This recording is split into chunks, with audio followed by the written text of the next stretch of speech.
Hi, this is Nick here from Slave to the Logic, where I explore various historical fallacies and try to clear up what happened in the past. If you don't understand the patterns of the past, you're going to have a very difficult time understanding what's going on today, and you'll find it almost impossible to try to predict the future with any sort of accuracy.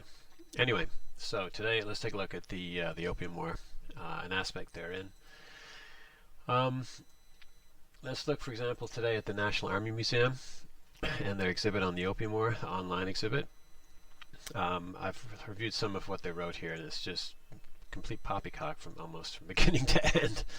It's just total rubbish. I mean, you would think the National Army Museum would actually try to get the facts right about an engagement, a series of engagements between British forces and Chinese forces, a century and a half ago, almost 2 centuries ago, actually, about which there's an abundance of records online.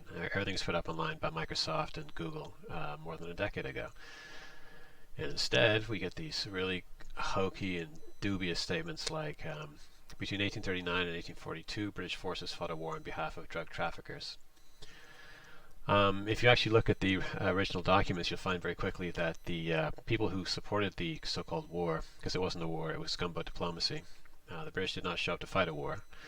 They showed up simply to pressure the emperor into exchanging ambassadors with England so that they could avoid violent confrontation in the future and so that they could negotiate an end to what had happened in Canton, which was basically the kidnapping of 300 British nationals plus the British trade representative. Okay, that was the issue of contention. It wasn't the opium, although opium was involved, but it's kind of ancillary. Anyway, but let's deal with this. For example, with the actors who were involved in prosecuting the effort in the first place, people like Sir George Staunton. Staunton, as I've written somewhere here, was a leading British Orientalist. He was a student of the Chinese language since the 1790s. As a kid, he conversed with the Qianlong Emperor. He eventually worked for the British East India Company as a writer, according to Wikipedia, and he was eventually party to Lord Amherst's 1816 mission to Beijing. These missions are kind of interesting because there were two. There was Lord Amherst's mission of 1816, and preceded by the Macartney expedition, whatever you want to call it. Both of these were grand failures. Basically, the bureaucracy found itself incapable of negotiating a way to get the emperor on board with formal diplomatic relations, which is really what the war again was all about, not opium. And so you can see this here with Staunton's testimony in the House of Commons on April 7th, 1840. You can find that for yourself, by the way, if you go to Google and you go Staunton Hansard. Hansard was the collection of the speeches which were given in the House of Commons at the day it was published. Some of the speeches are verbatim, some of them are condensed, and they'll say that so and so said such and such, just to kind of, because some of these speeches were incredibly long. They were more like kind of lectures or talks, and no doubt they often rambled. Anyway, so you just go Staunton Hansard, then you click on the first one. I'll just do it this way. Well, I'll go back the other way. Just click on the first one here. This will take you to this. You're looking for his contributions to George Stanton, 1840. And you want the war with China, Commons, April 7th, 1840, where he gives his testimony, from which I'm going to quote. And it's right here, the part which we want to discuss. Okay, he said, with respect to the immorality and impolicy of this opium traffic, I believe I may say that I yield to no member of the House in detestation of it, and in anxiety for the adoption of measures for effectively putting it down altogether. So he's completely opposed to the opium trade and wants it squelched. Okay. And then he continues, but although I feel very strongly on this subject, it must be obvious to everyone that the question between us and the Chinese, in a national point of view, has nothing to do with the immorality or the impolicy of the trade, but simply depends on the question of how far a breach has been committed of international rights and international law. Which takes us back to what I was saying before about the kidnapping of the 300 British nationals, as well as the superintendent of trade. They were all basically had their lives threatened if they did not turn over this massive volume of opium. Not everybody who's involved in this was even a party to the opium trade. The people who didn't deal in opium at all. The superintendent of trade, Charles Elliot himself, was specifically opposed to the opium trade. Palmerston in England was opposed to the opium trade, but the problem was that the bureaucracy, in other words, the diplomatic corps, they wanted an end to the opium trade, not for financial reasons, not in part for moral reasons. I presume they were sincere in their dislike of opium. Although, anyway, I'll keep it at that.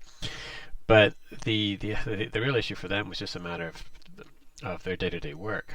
The thorn in the side of China at that stage, when it came to the UK, was the opium trade. So the diplomats are like, well, how on earth are we supposed to, facilitate diplomatic relations when we have this huge issue, right? Standing between us. So this is basically where they came down. Basically, the issue was, how are they going to facilitate international rights and international law, right? As long as you have the opium trade standing in the way, because the emperor is just not going to negotiate on anything at all until this stops. Okay. Now, again, just to make the point, that this is not to say that again that all the diplomats or everybody that was involved in this even disapproved of opium. One of the interesting things about the whole sort of opium affliction in China is that you would presume, if you read current accounts of what happened, that everybody knew that opium was this monstrous poison, that it was debauching the Chinese population. Well, I mean, for every account that you find that says that the Chinese were addicted to opium, I can give you another account that says they were not. You give me a travel book where a guy goes through China and he lists all these lamentable cases of people dying of opium. I'll show you another book where a guy went through and within 5 years, roughly the same area, entire book, and he never saw a single addict. I can find, it's not at all the case. It's not one of these kind of 97. It is kind of actually. It's one of these kind of 97% of Earth scientists or whatever else take global warming theory seriously. The scary kind whereby we're all doomed in 10 years. When actually that's just total rubbish. It's not true at all. And it's the same thing with the opium.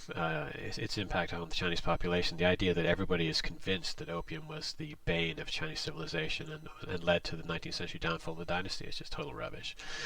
There are many people didn't think that at the time, and there are many people today who do not think it now either. Anyway, so in the instance of the case of Staunton, as he said in the same speech, it was easy to denounce, or they're paraphrasing now, as you can see. He said, it was easy to denounce the trade as smuggling and to stigmatize opium as a poison, but enlightened statesmen would not be carried away by such language. And then, again, they're paraphrasing here again, that Staunton might state that all medicines taken in excess were poisonous. Opium was a valuable medicine. It was a luxury, and no doubt a vicious luxury, to consume it in excess. And when it was consumed in excess, then those consequences would ensue which excited so much horror. In other words, if you used way too much opium, then of course it would lead to addiction and all the rest of it. Even that's debatable, but I'll leave that for another video. But Staunton believed that 9/10 of the people in China who smoked opium consumed it in moderate quantities. Tell me about it. Exactly. And the Chinese are not known for being crazy. They're not crazy about religion. They're not crazy about alcohol. They're not crazy about drugs. As a rule, they're all about the golden mean. Okay, so the idea that Chinese families 200 years ago, the head of the family is just going to lose his marbles and go from this totally, this kind of worshipping of tradition and all the rest of it. That this really tightly buttoned down persona when he's going to take a whiff of chase the dragon, and then woohoo, he's going to sell his male children into slavery and his daughters into prostitution to pay for his drug habit. I mean, are you crazy? What? I mean, this is what I say when I talk to local people. I say, you think that your ancestors were addicted to opium? They're like, oh yeah. And I'm like, okay, do you really believe your ancestors? Who's more traditionally oriented, you or your ancestors? And they're like, well, my ancestors, of course. I'm like, right. If I gave you opium, would you smoke it? And they're like, no. Well, if you did smoke it, would you become addicted? Would you sell your kids into slavery and prostitution? They'd be like, well, of course not. And then I would say, well, then what makes you think why do you have such contempt for your ancestors that you think that they would do this? And they're like, yeah, right. Because it doesn't make any sense. It doesn't compute. It's just total rubbish. Anyway, and so, yeah, as he says, people who smoked opium, Chinese smoked opium and consumed it in moderate quantities and were perfectly able at all times to perform their ordinary business. Now, this was borne out after the end of the first Opium War, because about 30,000 Chinese emigrated into Hong Kong from the mainland within a couple of years. And one of the arguments against criminalizing opium in the colony was we have 30,000 Chinese, a 30,000 strong Chinese population here, most of whom, if not all, maybe, are smoking opium, yet they're hardworking, they're industrious, we're going to criminalize opium. I mean, just think of what that's going to do to the colony. I mean, how are you going to run it? Everybody's a criminal now because they smoke opium, but yet they still get everything done. And of course, opium at the time was legal in England. It was not illegal; it was legal. You could not have criminalized opium in England either. The English population would not have stood for it. They would have thought you were crazy, and they were right to think people were crazy for such things. Anyway, and nothing. Basically, this video was supposed to cover an additional 3 topics. I've only covered 1 so far, and I've managed to ramble on for like 10 minutes. So, I'll just wrap it up here. Again, the original argument, which was presented by the Britain's National Army Museum, which was that between 1839 and 1842, British forces fought a war on behalf of drug traffickers, is essentially bollocks. A lot of people didn't support the opium trade. Even people who did support the opium trade, or did not support it, excuse me, did support the legal use of opium. Nevertheless, it was a very complicated situation, and trying to portray it as being good guys versus bad guys, i.e., the British were the bad guys, the people who eliminated slavery in the 1830s. China did not eliminate slavery until 1920. The slave abolitionists, okay, who bought out slaves using about 20 million quid at the time, which is a huge amount of money in today's dollar or pound.